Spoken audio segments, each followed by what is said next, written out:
December 18, 1947, Hamburg Central Station, British occupation zone. The temperature had dropped to minus 22 degrees Celsius, the coldest winter Europe had experienced in over a century. Inside what remained of the station's waiting hall, 73 people had frozen to death overnight. Their bodies, covered in thin blankets and newspapers, lay in neat rows along the platform. No one had the strength to move them. No one had the fuel to cremate them. The living simply stepped around the dead and continued their search for warmth. Before we jump back in, tell us where you're tuning in from, and if this story touches you, make sure you're subscribed, because tomorrow I've saved something extra special for you. Margarethe Schneider pressed her children closer to her body, trying to share what little heat remained between them.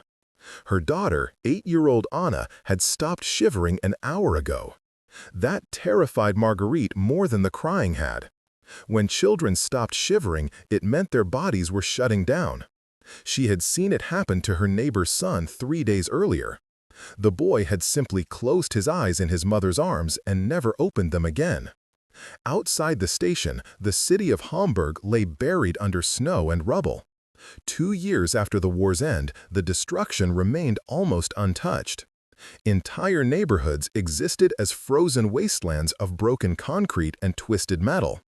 The Allied bombing campaign had destroyed 60% of the city's buildings. Now, in the winter of 1947, those ruins had become tombs of ice. But Hamburg was not unique. Across the western occupation zones of Germany, 45 million people faced the same nightmare. The winter had arrived early and with unprecedented fury. By mid-November, temperatures had plummeted below freezing and stayed there. Snow fell continuously for weeks. Rivers froze solid. The Rhine, Europe's greatest waterway, became an impassable sheet of ice that halted all barge traffic. The coal crisis had been building for months, but the brutal winter transformed shortage into catastrophe. Germany's industrial heartland, the Ruhr Valley, lay in ruins. Before the war, the Ruhr had produced 400,000 tons of coal daily. By December 1947, production had collapsed to 35,000 tons. The mathematics were brutally simple. Germany needed 10 million tons of coal monthly to maintain basic survival, heating, cooking, electricity, water pumping, and minimal industrial production. It was producing less than 2 million tons. The gap between need and supply spelled death on a massive scale. Without coal, there was no heat. Without heat in a winter this severe, there was no survival. The elderly died first, their weakened bodies unable to maintain core temperature. Then came the children, especially infants who could not generate enough body heat. The chronically ill followed, pneumonia and hypothermia working together to claim thousands daily. Dr. Wilhelm Hartmann, chief medical officer for the British occupation authorities in Hamburg, filed reports that read like dispatches from a medieval plague. December 3rd, 14 deaths attributed to cold exposure in city hospitals. December 10th, 41 deaths. December 17th, 93 deaths. And those were only the cases that reached hospitals. Hundreds more were dying in their homes, in shelters, in the streets. Bodies accumulated faster than they could be processed. The horror extended beyond mere statistics. Families burned furniture to stay alive, then floorboards, then whatever wood they could scavenge from bombed buildings. When the wood ran out, some burned books, clothing, even children's toys. Desperate people broke into cemeteries to steal wooden coffins for fuel. Trees throughout German cities were cut down illegally, entire parks stripped bare by freezing citizens who had no other choice. In Frankfurt, occupation authorities discovered families living in the city's massive concrete bunkers, huddled together for warmth in spaces designed to protect against bombs but never meant for habitation. 200 people might share a single bunker, their combined body heat the only thing keeping them alive. Disease spread rapidly in these conditions. Tuberculosis, typhus, and dysentery killed those who managed to avoid freezing. The psychological impact was perhaps even more devastating than the physical suffering. Germany had lost the war. Its cities lay in ruins. Its economy had collapsed. Food rations provided barely 1,200 calories daily, half what a human needed. Now, in the coldest winter in living memory, even the basic human dignity of staying warm had been stripped away. Many Germans viewed this suffering as punishment, deserved retribution for the horrors their nation had inflicted upon Europe. The concentration camps had been liberated. The death toll of Hitler's war was becoming clear. 50 million dead across the continent. German civilians, even those who claimed ignorance of the worst atrocities, carried the weight of collective guilt. If they froze, if their children died, was this not simply justice? Into this landscape of despair and resignation, an extraordinary decision was being made 7,000 kilometers away in Washington, D.C. On December 4, 1947, President Harry Truman convened an emergency meeting of his cabinet. The topic was not military strategy or political maneuvering, it was coal. Specifically, whether the United States should divert massive resources to heat the homes of yesterday's enemies. The meeting began with a briefing from General Lucius Clay, military governor of the American occupation zone in Germany. Clay had just returned from Berlin and Frankfurt, and his report was blunt to the point of brutality. Gentlemen, we are facing a humanitarian catastrophe of unprecedented scale. Current projections suggest 500,000 German civilians will freeze to death this winter if conditions do not improve. Women, children, elderly, they are dying in numbers we cannot accurately count because the systems to record deaths have broken down. Secretary of State George Marshall asked the obvious question: how much coal would be required to prevent this? Clay consulted his notes. Conservative estimates suggest we need to deliver 2.3 million tons of coal to the American and British zones by the end of March. That's in addition to existing supply channels. It would require commandeering civilian shipping, diverting military transport, and spending approximately $47 million, money we don't have budgeted. The silence that followed was heavy with implication. America in 1947 was not the superpower it would later become. The war had cost over $400 billion. The country was demobilizing rapidly, eager to return to peacetime normalcy.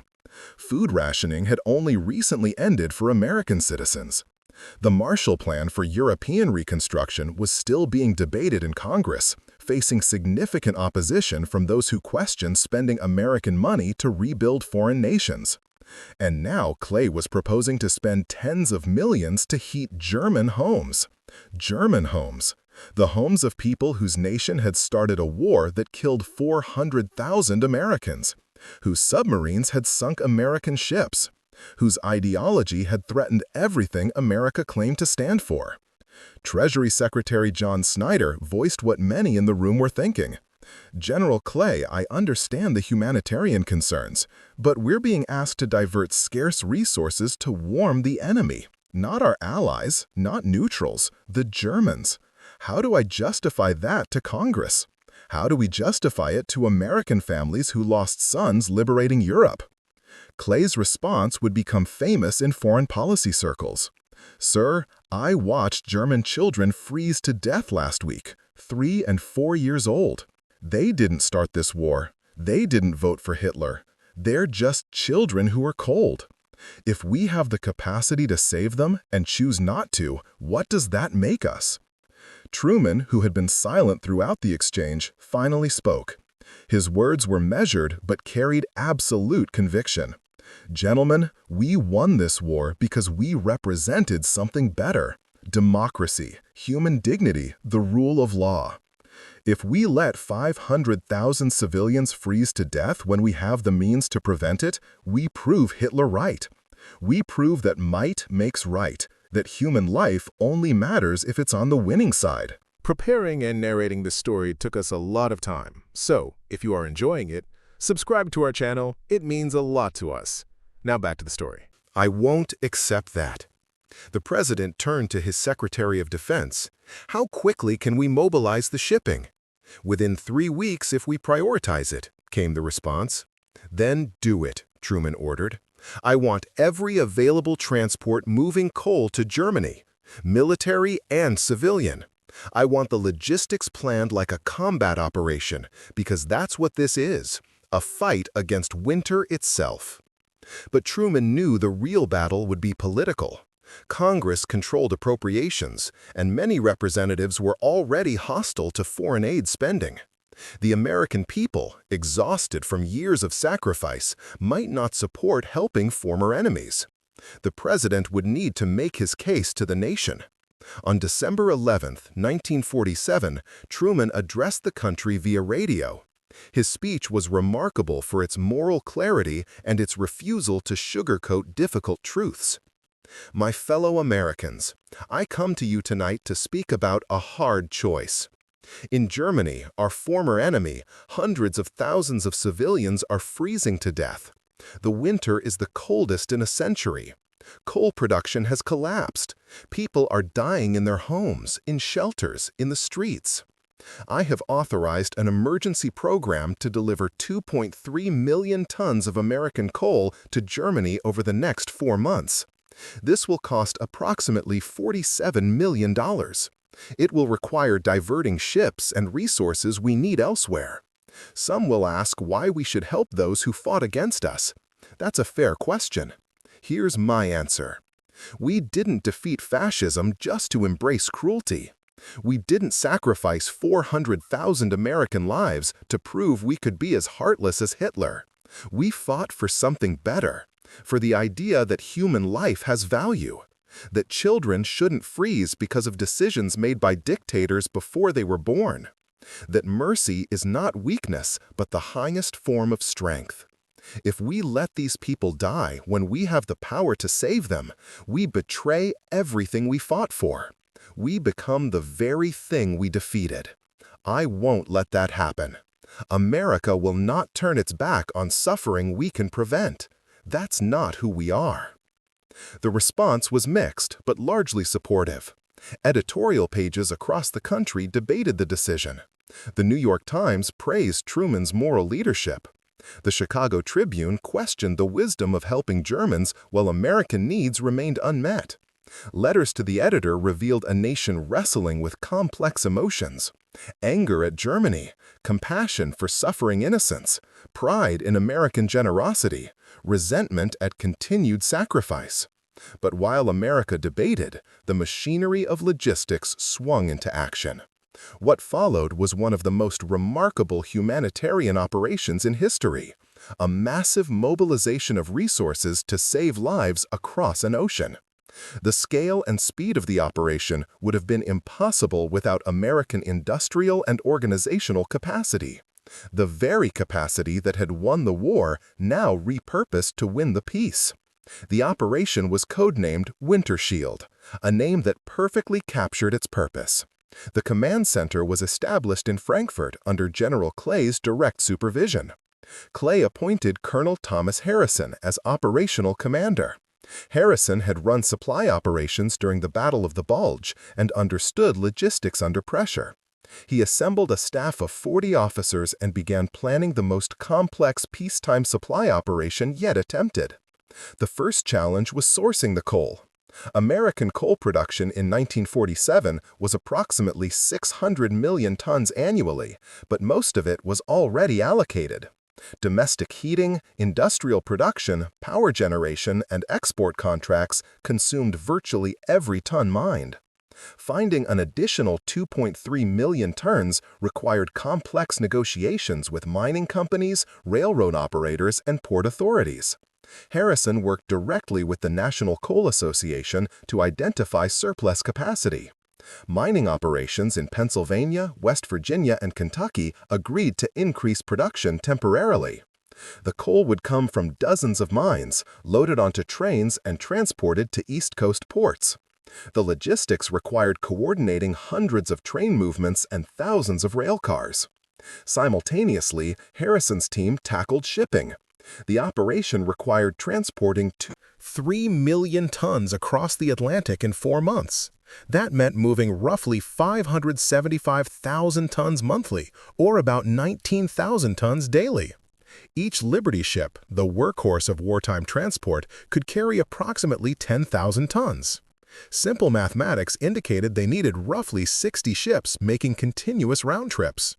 But 60 ships weren't just sitting idle in American ports. Most wartime transports had been returned to civilian service. Harrison had to essentially commandeer vessels from commercial operations, compensating shipping companies but leaving them without capacity for profitable cargo. The negotiations were tense. Shipping magnates understood the humanitarian imperative but also ran businesses that needed to make money. The military contributed 32 transport vessels still under government control. Commercial operators, under pressure from both the government and public opinion, agreed to divert another 41 ships. Together, this fleet of 73 vessels would make the operation possible. Each ship would need to complete at least 3 round trips during the 4-month window. Port operations became the next bottleneck. Loading coal was labor-intensive and time-consuming. Normal commercial operations loaded perhaps 2,000 tons daily per ship. To meet the timeline, Harrison needed to quadruple that rate. Military stevedore battalions were activated. Port facilities in New York, Baltimore, and Norfolk ran 24-hour operations. Floodlights illuminated the docks through the night as cranes and conveyor belts moved mountains of black rock into holds. The human dimension of the operation was staggering. Over 15,000 workers participated in the American side alone. Miners extracted the coal. Railroad workers moved it to ports. Longshoremen loaded the ships. Merchant sailors crewed the vessels on their Atlantic crossings. Navy personnel provided escorts through still dangerous waters. Each person played a small role in an enormous humanitarian machine. The first convoy departed New York Harbor on December 28, 1947. 8 Liberty ships, hulls riding low in the water with their cargo of coal, steamed east into winter seas. They carried 73,000 tons collectively, enough to heat 50,000 German homes for a month. It was a beginning, but only a beginning. 24 more convoys would follow over the next 16 weeks. The Atlantic crossing in winter was brutal. Seas ran high, with waves reaching 15 meters during storms. The ships, loaded with coal, rode heavily through the swells. Crews worked constantly to secure cargo and maintain equipment.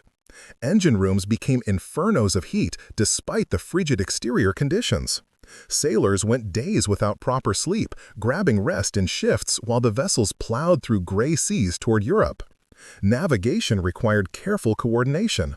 German mines still littered some sea routes despite clearance efforts.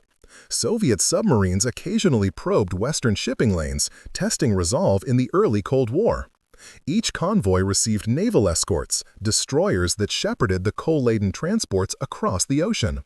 The journey took 12 to 14 days depending on weather and route. The first convoy reached Bremerhaven on January 11, 1948.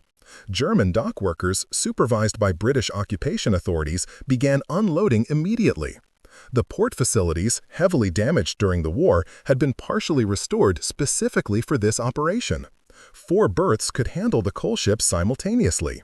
Military engineers had installed temporary conveyor systems to speed unloading. What the Americans found in German ports shocked even hardened veterans. Workers assigned to unload the ships were skeletal, malnourished, and exhausted. Many wore inadequate clothing despite the freezing temperatures. Some collapsed during shifts from weakness and cold. American supervisors quickly implemented new protocols, regular breaks, hot food provided on site, medical screening before shifts. They couldn't let humanitarian recipients die while unloading humanitarian supplies. The unloading rate averaged 8,000 tons per ship per day. Each ship required roughly 30 hours to empty completely. The coal was then transferred to rail cars for distribution throughout the American and British zones. German railroad workers, operating with minimal fuel and equipment, somehow kept the trains moving. The railroad itself became a secondary miracle, a broken system held together by determination and necessity. Distribution presented enormous challenges. How do you fairly allocate 2.3 million tons of coal among 45 million freezing people? How do you prioritize when everyone is desperate? These questions had no perfect answers, only difficult choices that would inevitably leave some disappointed and others angry. The occupation authorities developed a tiered system based on vulnerability. Hospitals received top priority. Without heat, medical facilities couldn't function.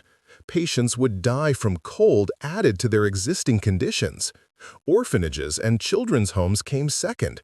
Schools third, both for heating classrooms and providing warm gathering spaces for communities. Municipal buildings housing emergency services followed. Residential distribution was allocated by neighborhood, with local committees determining distribution within their areas. Each household received coupons entitling them to specific amounts based on family size and dwelling size. The system was imperfect and open to favoritism, but it generally worked. People who'd had no heat for months suddenly found themselves with enough coal to warm 1 or 2 rooms. The impact was immediate and profound. In Hamburg, where Margarethe Schneider had held her freezing children in the train station, the first coal delivery arrived on January 15th. Distribution centers opened throughout the city.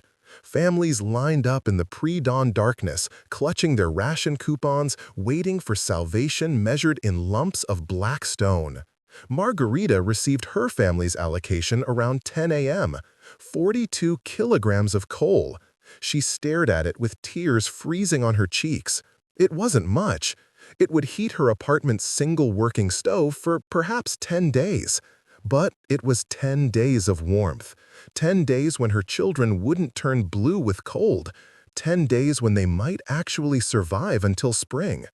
That night, for the first time in 2 months, Margarethe's apartment was warm. Not comfortable by any standard, but warm enough that the children stopped shivering. Anna, who'd been dangerously hypothermic days earlier, smiled for the first time since October. The family gathered around the small coal stove, hands extended toward the heat, speaking in hushed voices, as if afraid that speaking normally might break the spell. Scenes like this repeated across Western Germany throughout January and February 1948. In Frankfurt, a children's hospital that had lost 12 patients to cold in December went 3 full weeks without a single cold-related death. In Munich, an orphanage housing 340 war orphans finally heated its dormitories above freezing.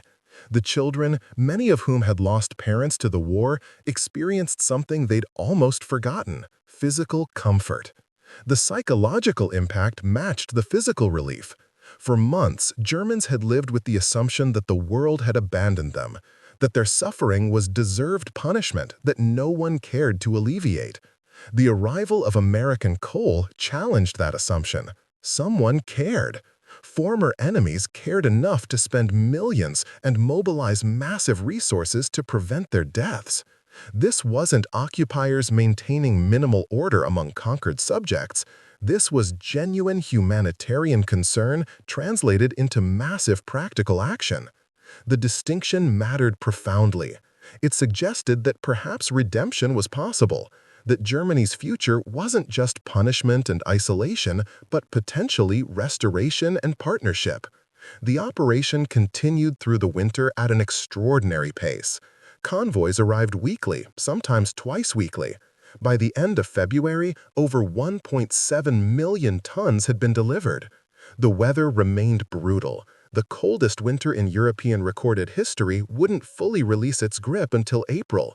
But the coal kept coming, a steady stream of warmth flowing from American mines across the Atlantic into German homes.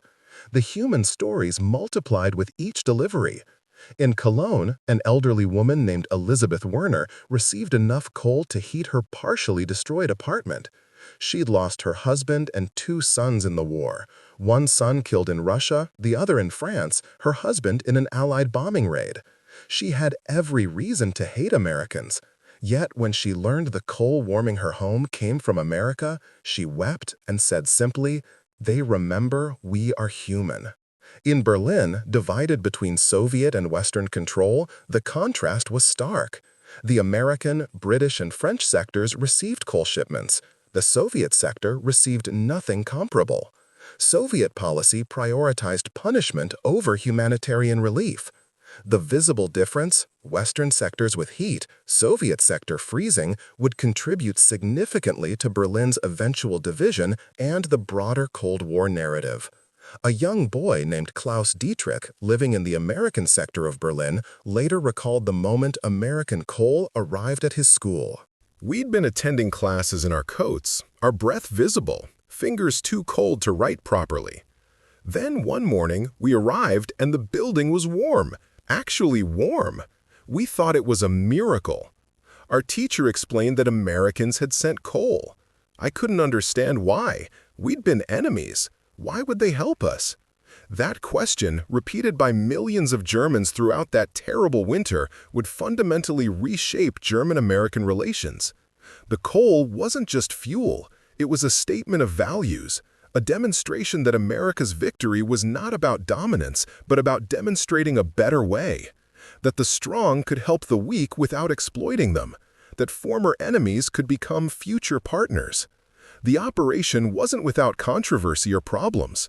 Some coal shipments were stolen by black market operators and sold at inflated prices. Distribution was sometimes unfair, with well-connected families receiving more than their share while others received less.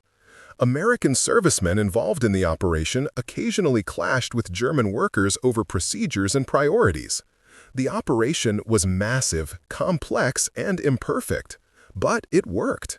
By the time the last convoy arrived in late March 1948, Operation Winter Shield had delivered exactly 2,347,000 tons of coal to Western Germany. The operation had cost $51 million, slightly over budget but within acceptable parameters. More importantly, it had saved an estimated 400,000 to 500,000 lives based on mortality projections versus actual death rates. The statistical evidence was compelling. In December 1947, before significant coal deliveries, German mortality rates in the western zones were running 300% above normal, with cold-related deaths accounting for much of the increase. By February 1948, with coal distribution well underway, mortality rates had dropped to 140% above normal. By April, as weather improved and coal supplies stabilized, rates approached normal levels. Dr. Hartmann, the Hamburg medical officer who documented the crisis, filed his final report in May 1948. The American coal deliveries prevented a humanitarian catastrophe of unprecedented scale. Conservative estimates suggest 400,000 lives saved. The psychological impact may prove equally significant. German civilians have witnessed that their former enemies value human life, even enemy lives. This moral example may contribute more to democracy's reconstruction than any amount of military occupation. General Clay, in his memoirs written years later, reflected on the operation's broader significance. Winter Shield was a turning point, not in military or political terms, but in human terms. We demonstrated that America's victory wasn't about revenge, but about building something better.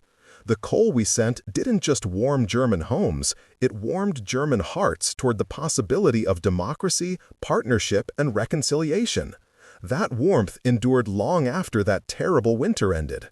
The transformation wasn't immediate or universal, but it was real and measurable. Throughout the spring of 1948, as temperatures finally rose and the European winter released its deadly grip, something fundamental had shifted in the relationship between conqueror and conquered. The coal that had arrived in those desperate months carried with it a message more powerful than any propaganda broadcast or occupation decree could have delivered. America had chosen mercy over retribution, humanity over vengeance.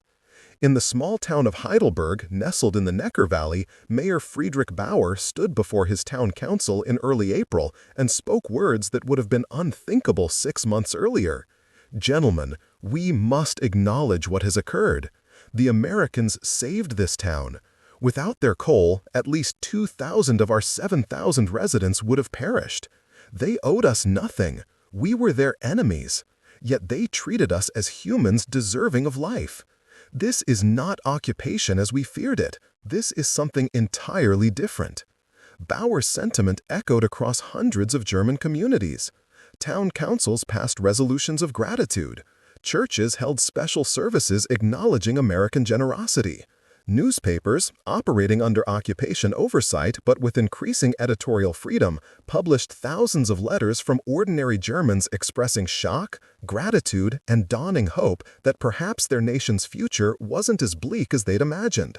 The letters revealed remarkable emotional complexity. A woman named Gertrude Hoffmann from Stuttgart wrote to the local paper in words that captured what many felt. "I lost my brother in North Africa fighting Americans. I lost my home to American bombs. I had reason to hate them. When winter came and we were freezing, part of me thought it was justice. We had brought such suffering to the world, perhaps we deserved to suffer in return." Then American coal arrived.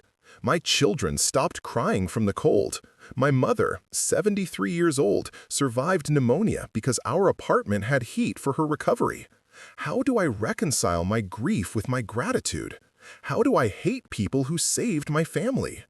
This psychological tension, the collision between expected punishment and experienced mercy, became a defining characteristic of post-war German consciousness. The cognitive dissonance forced millions to reconsider their assumptions about America, about democracy, about the nature of power and its proper use.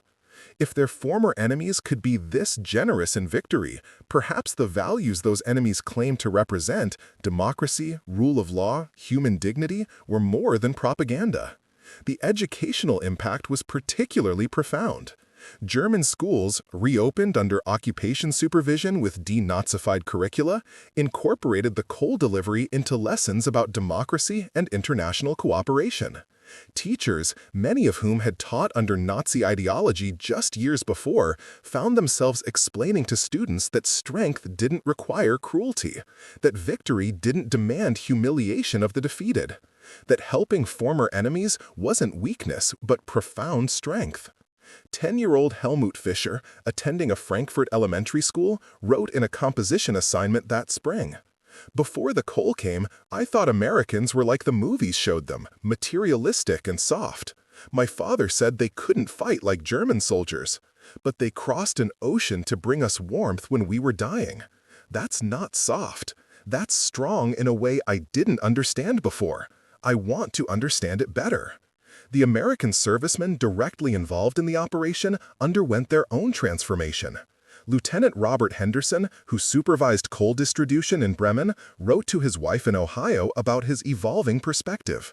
"When we first arrived as occupiers, I saw only the enemy. The people who'd fought us, who'd supported Hitler, who'd brought this war upon the world. I maintained professional distance, did my job, counted the days until I could come home. Then winter came, and I watched children freeze, watched mothers choosing which child to wrap in the only blanket they had, watched elderly people accept death with quiet dignity because there was no heat. When our coal started arriving, when I saw German faces light up with hope they'd thought was gone forever, something changed in me. These aren't just enemies. They're people who made terrible choices, yes, but they're paying for those choices in suffering we can barely imagine. Helping them isn't betraying our fallen comrades. It's honoring what those comrades fought for, a world where this kind of cruelty doesn't define international relations." Henderson's letter, published decades later, revealed a broader truth about the operation's impact on American participants. Thousands of young Americans sent to occupy defeated Germany found themselves instead participating in humanitarian relief. The experience shaped their understanding of America's role in the world, taught them that military power was most effective when paired with moral purpose, that winning wars was less important than winning the peace that followed. The logistics of the coal operation continued to evolve even as immediate crisis subsided. By late March 1948, European coal production was slowly recovering. The Ruhr mines, under intensive Allied supervision and investment, had increased output to 180,000 tons daily. This was still far below pre-war levels, but sufficient to provide baseline heating and industrial needs when combined with continued American imports. Colonel Harrison, who'd commanded the operation, prepared his final assessment for General Clay. The report detailed impressive statistics. 73 vessels had made 224 Atlantic crossings. Over 15,000 American workers had participated. The operation had delivered 2,347,000 tons of coal at an average cost of $22 per ton, including shipping. 0 ships had been lost to weather or accident, a remarkable safety record given winter Atlantic conditions. Distribution had reached approximately 8.2 million German households directly and countless more indirectly through heated public buildings. But Harrison's report went beyond logistics to address strategic implications. The coal delivery has accomplished what military occupation alone could never achieve. It has demonstrated American values in concrete, undeniable terms. German civilians experienced American power as protective rather than punitive. This fundamentally alters the psychological landscape of occupation. Resistance movements that might have formed against occupiers have instead evolved into cooperative partnerships. German administrators work with us rather than against us because they've seen we act in good faith towards civilian welfare. The coal operation may prove the most strategically significant action we've taken in post-war Germany. Clay forwarded Harrison's assessment to Washington with his own endorsement. The general added a prescient observation. We are witnessing the birth of what may become a crucial alliance. German gratitude for American assistance, combined with growing fear of Soviet intentions, is creating conditions for Germany to become a partner rather than a perpetual problem. The coal we delivered bought us something beyond immediate crisis relief. It bought us German willingness to embrace Western democratic values. The Soviet reaction to the coal operation was telling. Moscow had watched with alarm as American resources flowed into Western Germany. Soviet propaganda initially dismissed the effort as capitalist manipulation, claiming Americans were bribing Germans to accept occupation. But as the operation's genuine humanitarian impact became undeniable, Soviet commentary grew more aggressive. Pravda, the Soviet state newspaper, published articles accusing America of using coal to rebuild German industrial capacity for eventual use against the Soviet Union. The charges were absurd given the scale of German destruction, but they revealed Soviet anxiety. The Americans were winning German hearts and minds, not through propaganda, but through action. They were demonstrating that Western democracy offered not just political freedom, but material prosperity and human compassion. The contrast between Soviet and American occupation zones became increasingly stark. In the East, under Soviet control, German civilians received minimal humanitarian assistance. Soviet policy prioritized reparations, dismantling German industry and shipping it east to rebuild Soviet infrastructure. German workers labored in harsh conditions for minimal compensation. Food remained scarce. Heat remained inadequate. The Soviet approach was extractive, taking from Germany to compensate for Soviet suffering. In the West, American and British policy evolved toward reconstruction. Yes, some reparations were taken, but the primary focus shifted to rebuilding German capacity to eventually become self-sufficient.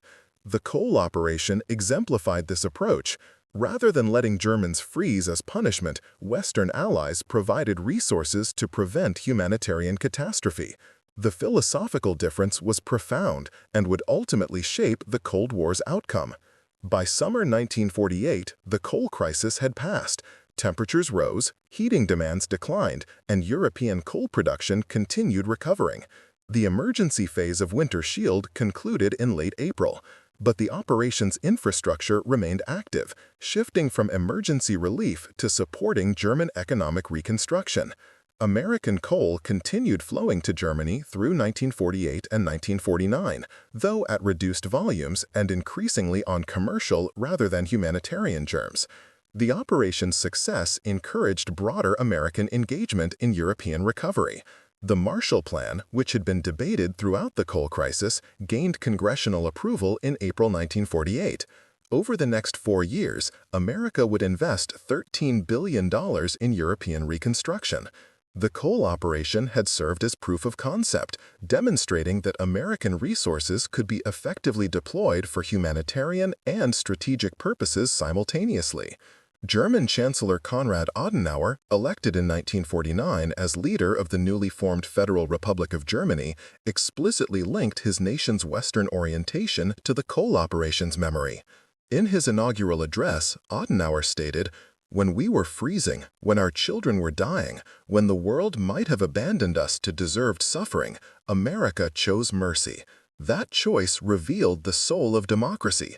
It demonstrated that Western values are not mere propaganda, but genuine commitments to human dignity. Germany's future lies with those who valued our lives even when we had been their enemies. We choose the West not from fear of the East alone, but from gratitude for the humanity shown to us in our darkest hour." Adenauer's words were more than diplomatic courtesy. They reflected genuine popular sentiment. Opinion surveys conducted in Western Germany in 1949 showed remarkable shifts. In 1945, 73% of Germans in Western zones viewed American occupation with hostility or resentment. By 1949, 68% viewed America favorably. The coal operation was consistently cited as a turning point in these attitude shifts. It had given Germans concrete reason to believe that cooperation with Western occupiers could lead to positive outcomes. The economic recovery of Western Germany accelerated through the late 1940s and early 1950s. Currency reform in 1948 stabilized the economy. Marshall Plan aid rebuilt infrastructure. But coal remained foundational to this recovery. The energy crisis of 1947 had demonstrated that without adequate fuel, no industrial recovery was possible. American willingness to provide that fuel during crisis established the foundation for everything that followed. The Ruhr coal mines, once symbols of German industrial might and later of its defeat, became symbols of European cooperation. Under the European Coal and Steel Community, established in 1951, German coal production was integrated into broader European markets. Former enemies, France and Germany particularly, now cooperated in managing the resources that had fueled their previous conflicts. This economic integration, beginning with coal and steel, would eventually evolve into the European Union. Personal stories of the coal winter became foundational narratives in post-war German identity. Families passed down accounts of that terrible winter and the American coal that saved them. Children who'd survived because of American generosity grew up to become leaders of democratic Germany, their worldviews shaped by early experiences of American compassion. The generation that experienced the coal operation became Germany's strongest advocates for Atlantic Partnership. Maria Schreiber, who'd been 12 during the coal winter, became a schoolteacher in Munich. For 40 years, she taught her students about that winter and what it meant. She would bring a lump of coal to class each year, holding it up and asking students to imagine that this black rock meant the difference between life and death. Then she'd explain how former enemies crossed an ocean to bring millions of these lumps to save German lives. Her point was always the same. Democracy wasn't just about voting and freedom. It was about values that extended beyond borders and animosities. It was about choosing to save lives even when you might have reasons to let them perish. The coal ships themselves became objects of fascination and gratitude. Several of the Liberty ships involved in the operation were eventually sold to German shipping companies. At least 2 were preserved as museum ships, their holds that had carried life-saving coal now hosting exhibits about post-war reconstruction and German-American friendship. Visitors walking through these preserved vessels could see where the coal had been stacked, could read accounts from American sailors who'd braved Atlantic storms to deliver humanitarian cargo, could understand in tangible terms what the operation had meant. In Bremerhaven, where the first convoy had arrived, a memorial was erected in 1955. It depicted a German child receiving coal from an American serviceman.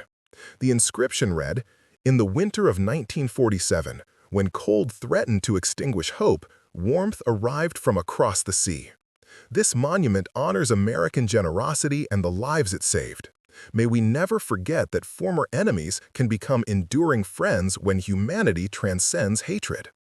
The memorial became a gathering place for annual commemorations. Veterans of the operation, both American and German, would return decades later to remember. American sailors who'd crossed the Atlantic with coal holds would meet German dock workers who'd unloaded those ships. They'd share meals, exchange stories, and marvel at how their wartime enmity had transformed into post-war partnership. These reunions, small in themselves, represented the larger transformation that the coal operation had initiated. Not everyone viewed the operation positively. Some American isolationists argued that the money spent on German coal should have been used domestically. Some Germans, particularly those who'd lost family members to Allied bombing or combat, struggled to feel gratitude toward their former enemies. Some Soviet sympathizers in Germany dismissed the operation as capitalist manipulation designed to prevent communist revolution. These dissenting voices existed and deserve acknowledgement, but they were minorities. The overwhelming response, both American and German, was recognition that something significant had occurred. A powerful nation had chosen to help rather than harm, to build rather than destroy, to save lives rather than extract revenge. This choice, embodied in 2.3 million tons of coal and millions of dollars of resources, demonstrated that victory could be defined by generosity rather than dominance. The operation's influence extended beyond Germany. Other nations noticed how America wielded its post-war power. Japan, occupied by American forces, benefited from similar humanitarian approaches. American food aid prevented famine. American resources rebuilt infrastructure. The pattern established in Germany, that occupation could be partnership rather than exploitation, was applied across the Pacific with similar results. Both Germany and Japan would emerge as democratic allies, their transitions aided by early American choices to prioritize humanity over retribution. Historians, examining the early Cold War, frequently point to the coal operation as a pivotal moment. While the Soviet Union treated occupation as opportunity for extraction and punishment, America demonstrated an alternative model. This difference became clear to populations throughout Europe. When given choice, whether through migration or political alignment, Europeans consistently chose the Western model. The coal operation didn't single-handedly determine Cold War outcomes, but it exemplified the values that would ultimately prove more attractive than Soviet authoritarianism. By the time the immediate post-war period ended and Germany divided into Federal Republic in the West and Democratic Republic in the East, the impact of the coal operation had crystallized. West Germany, which had received American coal and Marshall Plan aid, was rebuilding rapidly. Its citizens enjoyed increasing prosperity, political freedom, and integration into Western institutions. East Germany, under Soviet control, remained economically stagnant, politically repressed, and isolated from broader European recovery. The contrast was visible, measurable, and influential. The Berlin Wall, erected in 1961, physically manifested this divide. But the true wall had been built much earlier through competing visions of how victors should treat the vanquished. On one side was the Soviet model of extraction and punishment. On the other was the American model exemplified by the coal operation of reconstruction and partnership. The coal had been more than fuel. It had been a demonstration of values, a statement about what kind of world could be built from war's ashes. Lieutenant Henderson, who'd supervised coal distribution in Bremen, returned to Germany in 1965 as a civilian consultant. He visited the memorial at Bremerhaven and wrote in the visitor's book, "I carried coal in 1948. I never imagined we were carrying the foundation of alliance. Yet here stands prosperous, democratic Germany as proof that mercy is the truest power. Proud to have served in humanity's cause." Up next, you've got two more standout stories right on your screen. If this one hit the mark, you won't want to pass these up. Just click and check them out.